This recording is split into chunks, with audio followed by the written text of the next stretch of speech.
I froze.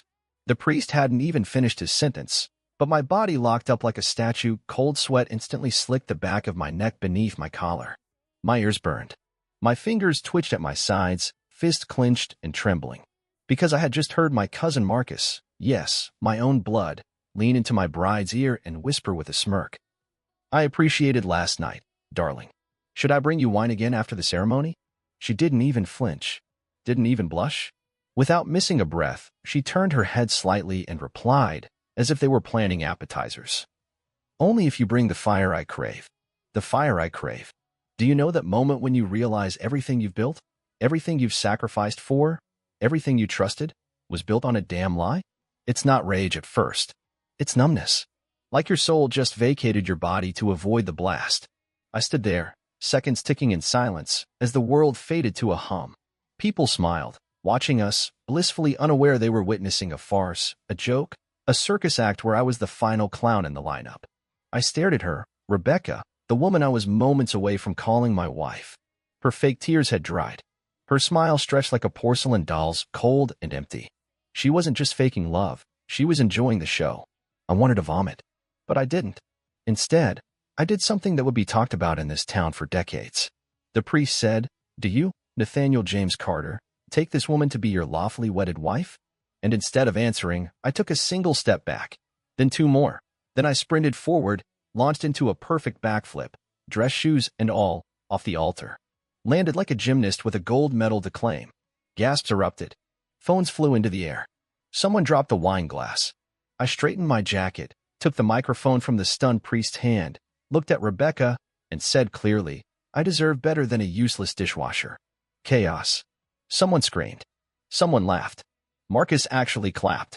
That bastard clapped. And I walked. I didn't run.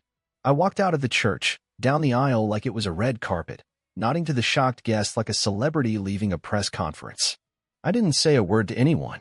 I walked straight to the black SUV waiting outside, door open, engine running, thanks to my best friend Trevor, who never trusted Rebecca's Barbie doll smile or her dead fish handshake. As the car pulled away, I looked in the rearview mirror. People were flooding out behind me. Rebecca had chased to the steps in her overpriced wedding gown, screeching my name like a banshee who just realized the power had gone out. But I was already gone. That night, I burned everything I had of her: photos, letters, the tux I wore, even the damn welcome sign we hung on the wall last week that read, "Home Sweet Forever." Forever? Try 17 minutes. By midnight, every one of her messages was blocked. Every login she had to our joint accounts was locked out. My lawyer, bless his sleepless nights, had received my emergency text hours earlier, initiate the protocol. Because what no one in that chapel knew, what Rebecca certainly didn't know, was that I had suspected something for a while. And I wasn't just planning a wedding. I was planning a trap. And tomorrow, her world would crumble before breakfast. By the time the champagne glasses stopped clinking at that sham of a reception, my revenge was already brewing on 5 different fronts. See, when I first noticed Rebecca acting strange, taking late-night calls from her mom, hiding her screen when I walked by, spending hours shopping without a single bag to show for it, I didn't confront her. I didn't accuse. I observed. And I documented everything. I had a burner phone. Every text she sent me that didn't feel right, saved. Every location where her story didn't match the GPS, logged. And when I saw her get out of Marcus's truck one night, lipstick smudged, heels in hand, hair messy like a storm had passed through it, I knew. I didn't cry. I didn't yell. I hired Lydia, the best private investigator money could buy in Chicago. Within 5 days, I had enough evidence to bury her and Marcus in a courtroom. Photos. Voicemails. Even a video of the two of them in a hotel lobby holding hands like high schoolers on prom night. And the dumbest part? She paid with our joint card. But I couldn't just walk away quietly. No, that wasn't enough. Rebecca didn't just cheat. She paraded around pretending she loved me while planning to build a back alley fairy tale with my own cousin. She deserved public exposure. And Marcus? That traitor had been my best man for this wedding. He was going to be the best man to my fist soon enough. The next morning after my grand exit, I checked into a hotel under a fake name. The staff had strict instructions. No calls. No visitors. And the second someone came asking, shut it down. I spent the whole day pressing buttons. Emails were scheduled. Videos uploaded. Bank accounts split and redirected. And the best part? The wedding footage. See, we'd hired a videographer, some indie hipster guy with a drone and too much facial hair. I paid him triple to upload a special cut I edited myself, titled Vows of a Liar. By 3 p.m., every single guest from the wedding had received a link. Friends, family, her coworkers, even the wedding planner. It opened with drone footage of the church, music swelling. Then slowly, the video zoomed in and looped that moment, Marcus whispering to her, her twisted reply, me standing still, then flipping off the altar and delivering the knockout line. Cut to black. Then came the receipts, screenshots, dates, times, audio clips. Everything they thought was hidden, stitched into a cinematic explosion of betrayal. I made sure the last frame was a close-up of Rebecca laughing on security footage with Marcus at that hotel, timestamped, dated the night before the wedding. By 5 p.m., my phone was blowing up, burner included. Calls from my dad, from her mother, from our pastor. Even Marcus's own sister texted me, "Bro, that was art." Rebecca? She was radio silent, but that wouldn't last. Trevor called me from the gym later that night, half laughing, half panicked. "Bro," he said, "she showed up at your apartment. Tried to kick in the door. I told her you moved to Alaska with a moose named Vengeance." I laughed for the first time in days. Then he paused. "Also, Marcus got fired. His boss saw the video. Good. Very good. She hadn't just lost her wedding. She'd lost her golden boy. Her job was next. Her image? Already in flames. And me? I had only just started. 2 days later, I returned home. Not the apartment she had tried to break into. No, that was a decoy. I mean home, the townhouse we were supposed to move into after the honeymoon. She didn't expect me to be there. I sat in the kitchen, lights off, sipping black coffee like a man waiting to extinguish a fire he started himself. The moment I heard her heels clicking outside like gunshots on concrete, I straightened up. Calm. Ready. The front door slammed open. "Nathan?" Her voice cracked with that same fake sweetness she'd used when she begged me to trust her about late nights with friends. I didn't answer. She stormed in, hair a mess, cheeks blotchy, designer bag swinging like a weapon. "You ruined my life," she shrieked. I leaned back in the chair. "No, Rebecca. You did." She threw the bag at the wall. "You humiliated me. My phone hasn't stopped ringing. My mom is crying. Marcus lost his job." I raised an eyebrow. "Your boyfriend lost his job." She turned beet red. "It was a mistake. It was just one night. You told him to bring wine again after the ceremony." Her mouth opened, closed, like a fish out of water. "I didn't mean it like that." I stood. Slowly. "Then how'd you mean it, exactly? Was it a wine tasting? A Bible study? A seance for the ghosts of loyal wives?" She slapped me. Hard. But all it did was confirm how far gone she really was. "I made a mistake," she said, quieter now. I was confused. "You weren't confused," I replied coldly. "You were calculating." She sniffed, crossed her arms. "What did you expect? You're boring. Safe. You never made me feel wild or wanted. Marcus did." There it was. The truth, finally. Ugly, naked, arrogant. I stared at her for a long moment. "I gave you stability, loyalty, a future. You threw it away for a few nights of heat with a guy who still wears Axe body spray and lies about doing CrossFit. You think you're so perfect, Nate? You're not. You don't know what women like me need." "No," I said, stepping closer. "I know what people need. And it starts with respect." She rolled her eyes, a venomous little smirk forming. "What are you going to do now? Ruin more of my life?" "I'm not doing anything," I said, handing her an envelope. "That's from my lawyer." Her hands trembled slightly as she opened it. "This is a divorce?" "Yes." "And the prenup you laughed at and called paranoid? It's in full effect." She flipped to the next page, and her face paled. "What's this about?" "The car. I bought it. In my name. You drive nothing now but your own ego." "The credit cards?" "Frozen. My accounts. You'll have to call Marcus. Maybe he can Venmo you bus fare." She screamed, crumpled the papers, and threw them at me. "You son of a..." "Finish that sentence," I said coldly, "and I'll make sure your next boyfriend sees the rest of your lies on a billboard downtown." She stopped. For the first time in the entire relationship, she looked afraid. Not of me. Of losing the game she thought she was winning. "Get out of this house," I said. "Don't come back." Rebecca stared at me silent. She tried to summon one more excuse, one more manipulative pout, but I was done. She turned and walked out. No grand speech. No tears. Just silence. The door closed behind her. And in that moment, it felt like fresh air had finally entered the room after years of poison. The door clicked shut, and for a while, I just stood there in the middle of the kitchen, silent, motionless, gripping the edge of the counter like it was the only thing keeping me upright. She was gone. But the damage? That still lingered in the air like smoke after a fire. You can air out a room, scrub the walls, replace the furniture, but you can't erase the scent of betrayal with a bottle of lemon-scented cleaner. I didn't cry. I didn't scream. But my hands were shaking, and my jaw was clenched so tight it felt like my molars were fusing together. The numbness had passed. What came next was the slow, brutal ache. Not just from losing her, but from realizing she was never really mine to begin with. I walked through the house we picked out together. The couch where we dreamed about kids. The fridge covered in fake smiles from Polaroid nights. Her laugh was still trapped in these walls. And now it made me sick. I yanked every photo of her off the walls. Tore every framed memory from the mantel. Shoved them in a trash bag like evidence at a crime scene. I stood over the fireplace, lit a match, and watched our forever curl and blacken. And then, something unexpected happened. I laughed. Not because it was funny, but because in the middle of the ashes, I felt lighter. She was gone. So was the poison. And for the first time in what felt like years, my life was mine again. Later that night, I got a call from Trevor. "Bro, you okay?" I told him the truth. "No, but I will be." He was quiet for a moment. "Listen, I got something that might help." 15 minutes later, he pulled up outside with a bottle of whiskey and 2 plastic cups. We sat on the hood of his truck under the street lamp, drinking in silence. "You ever think," I said, "that maybe she never loved me at all?" Trevor took a sip. "She loved what you could give her." "That's not love. That's possession." I nodded, staring at the stars. "I feel like I've been in a movie where I was the only one who didn't know the plot." "You flipped the script, though," he said with a grin. "Legendary." "Legendary," I repeated with a hollow chuckle. "Yeah, well, legends come with a price."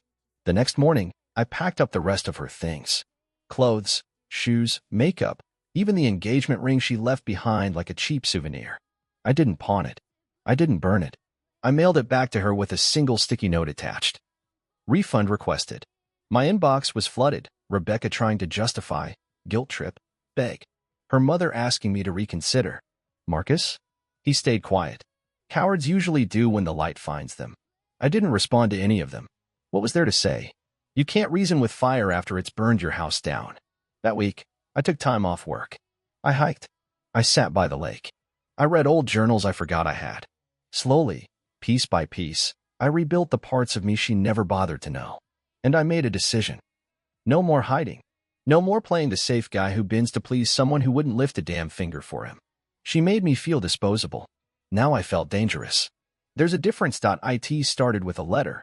Not a text, not an email, a handwritten letter, delivered in a cream-colored envelope that smelled like her perfume. I found it in my mailbox a week after I'd thrown her out. No return address, just my name in looping cursive like she was trying to resurrect some romantic past that never really existed.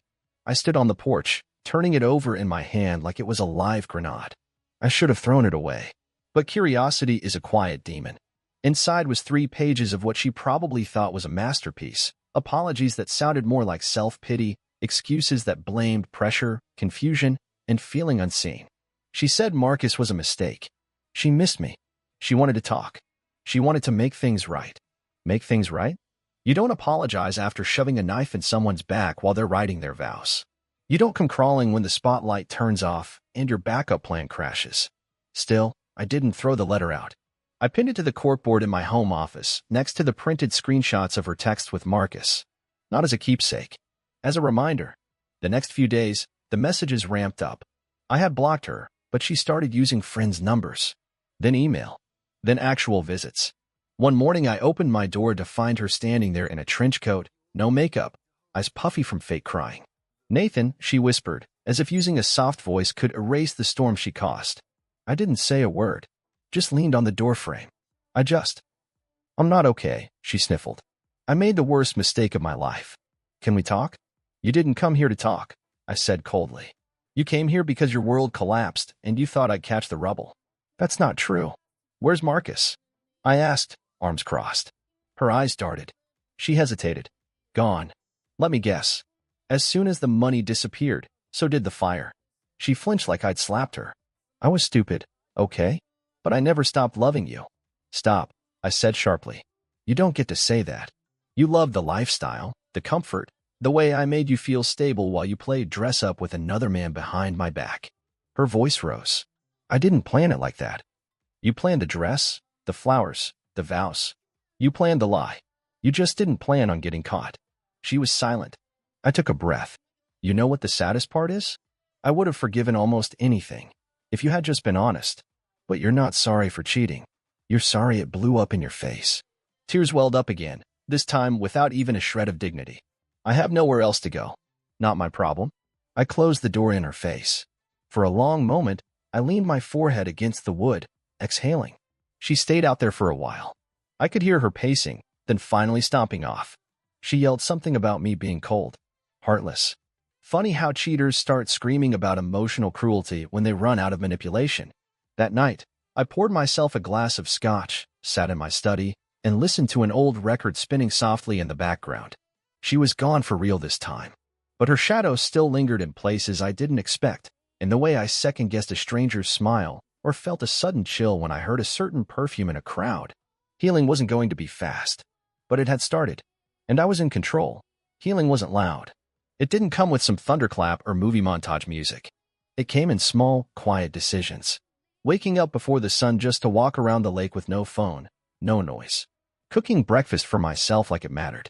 Lifting weights again, not for anyone else's eyes, but for the feeling of strength returning to my chest. I wasn't chasing revenge anymore. I was reclaiming me. The first real shift came when I opened the guest room closet, the one where she used to keep her designer heels and forgotten promises. I cleaned it out, scrubbed the baseboards, and turned it into a space for building something new. A drafting table. A vision board. The kind of space where dreams get drawn instead of destroyed. I had always wanted to start my own brand, custom home furniture, American-made, with quality that lasts longer than wedding vows apparently do. But Rebecca always said, that sounds expensive. Risky. Just stick to your steady job. She didn't want me building. She wanted me anchored to her, to the life she could control. Well, now there were no chains. I launched my side project with nothing but an Instagram page, some old workshop tools, and my name, Carter & Steele. Orders didn't flood in immediately, but the messages did. Dude, you really built that? How much for a desk like this? My cousin needs something custom. Can you help? Each ping felt like a defibrillator to my soul. Then came the message that twisted the knife just right. From an old mutual friend of mine and Rebecca's, Kayla. We'd all gone to college together. Kayla was always kind, always had this calm energy about her. I remembered how she pulled me aside at our engagement party and quietly said, just be careful with Rebecca. Now her message read, saw your latest piece. It's beautiful, and so are the boundaries you're building. Proud of you, Nate. It hit harder than I expected. And that's when I realized something else. Rebecca didn't just cheat on me. She made me forget who I was. For so long, I had been a supporting actor in someone else's movie. Smiling on cue. Applauding at the right moments. Pretending the script made sense when the plot was garbage. Not anymore. I started setting boundaries. Not just with her, but with everyone who stood by silently when things went wrong. Rebecca's mother called me again. Said she missed me like a son. I told her, sons aren't disposable. Remember that. My own cousin tried to call from a new number. Marcus. The man who shattered blood loyalty like it was glass beneath his boots. I blocked him before the second ring. You don't rebuild bridges with termites. People noticed the change. Even my coworkers, the ones who used to pity my perfect life, began to treat me differently. There was a steel in my voice now. A chill in my calm. They stopped offering sympathy and started showing respect. Not because I was loud. Because I had been to hell and returned with my spine intact. One night, while working on a custom walnut table, I caught myself smiling. A real one. Not a polite mask. Not a for the photos grin. A smile born from honest effort and independence. This was mine. No one could take it. Not anymore. I hadn't heard from her in weeks. Then, one Thursday evening, just as I was finishing a deep cherrywood cabinet for a client in New York, the buzzer rang. It was 8:47 p.m. Too late for deliveries. Too early for emergencies. I wiped the sawdust from my palms, walked to the front window, and peeked through the blinds. There she was, Rebecca, standing in a long black coat, holding something in her arms, like she'd rehearsed this moment in front of a mirror 100 times. I should have walked away. But closure, sometimes it doesn't knock. Sometimes it rings. I opened the door, but only halfway. Her face was softer now. Or maybe just tired. But that snake charmer gleam in her eye? Still there. She was good at playing damaged. "Can we talk?" she asked, clutching what I now saw was a photo album. "Our photo album." I sighed. "This isn't your home anymore." "I know." Her voice cracked. "But I've been thinking, and You've been thinking?" I cut in. "Or planning." She hesitated, then stepped forward, halfway into the light from the porch. "Nathan, I lost everything. I didn't take it from you," I said flatly. "You gave it away." "I know," she said quickly. "I know. And I don't expect you to forgive me. But I realized something. Here it comes. I realized I never felt more grounded than when I was with you. You made me feel safe. You made me feel real." I narrowed my eyes. "I wasn't a home, Rebecca. I was a prison for your chaos. You didn't want real. You wanted control." Tears welled up in her eyes again. "Too quickly. Too clean." "I've changed," she whispered. "I bet. I've been going to therapy. I'm trying to understand why I self-sabotage. Why I ruin good things." I folded my arms. "Is Marcus part of that healing journey?" She looked down. "He moved. Cut me off." There it was. The real reason. She wasn't here for me. She was here because the backup plan failed. Her parachute had holes, and now she wanted back on the plane she jumped out of. "I brought this," she said, lifting the photo album, trying to hand it to me. "I thought you might want it. Just to remember what we had." I didn't take it. "I remember it just fine," I said. "I remember how I gave you everything. And how you took it like a thief wearing pearls." She blinked, stunned. I continued. "You came here tonight thinking you could manipulate your way back in. That if you cried enough, wore the right coat, said the right words, I'd forget the hell you put me through." "I didn't mean to." "Yes, you did," I snapped. "You meant to lie. You meant to sneak. You meant to betray. And you meant to stand at the altar with a man you had no intention of being loyal to." She opened her mouth, but nothing came out. So I stepped forward, 1 inch from her face. "You lost the game. You lost the house. You lost me." I reached out and gently tapped the album in her hands. "Now go lose your memories too." And I shut the door, locked it, bolted it, then leaned my back against it, listening as she stood there for a few seconds. Silent. Then footsteps. Then the sound of something soft, maybe that album, being dropped on the doormat. When I finally opened the door an hour later, she was gone. But I didn't pick it up. I kicked the album off the porch and went back inside. Some things don't belong in your future, no matter how many smiles they contain. I used to think healing meant erasing. Starting over. Scraping away the hurt until there was nothing left but clean skin and new chances. I don't believe that anymore.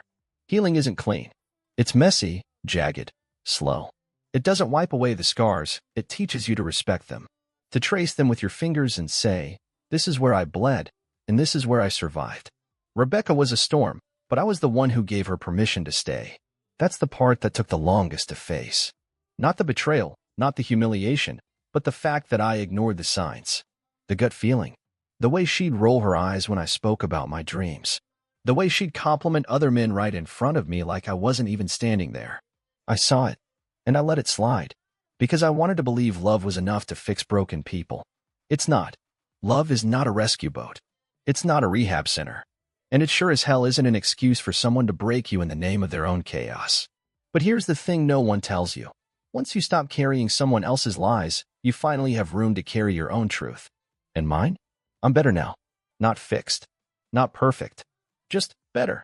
Carter and Steele took off faster than I expected. Orders came in from all over the country. A podcast even interviewed me after one of my custom builds went viral. I told my story, not about Rebecca, but about rebuilding after being shattered. People connected with it. Not because it was dramatic, but because it was real. Turns out, a lot of people are walking around carrying things they never deserved to hold. That's what betrayal does. It makes you question your worth, your instincts, even your sanity. But I'll tell you something now that I wish someone told me sooner. It's not your fault. Their lies are not your weight to carry. Their selfishness is not your failure. Their mask is not your blind spot. People will always reveal who they are. You just have to believe them the first time. As for Rebecca, I haven't seen her since that night she left the photo album on my porch. Last I heard, she tried moving to Florida. Started over. Good for her. I don't hate her. I don't wish her harm. But I don't wish her back either. Some lessons are meant to be learned once and left behind forever. Trevor says I look different now. Lighter. Sharper. Like I finally stopped dragging an anchor that didn't belong to me. Maybe he's right. Sometimes I think about that wedding day. About the flip off the altar. The look on her face when I said, I deserve better. The way the room went silent. I didn't know it then, but that wasn't the end of anything. That was the beginning of me. So if you're reading this, or hearing this, or living this, and you're standing in a storm someone else created, walk out. Not because it's easy. Not because you're unbreakable. But because you are finally ready to stop bleeding for someone who cuts you to feel alive. And when you do, don't look back. They don't follow you into the light. They were never built for it.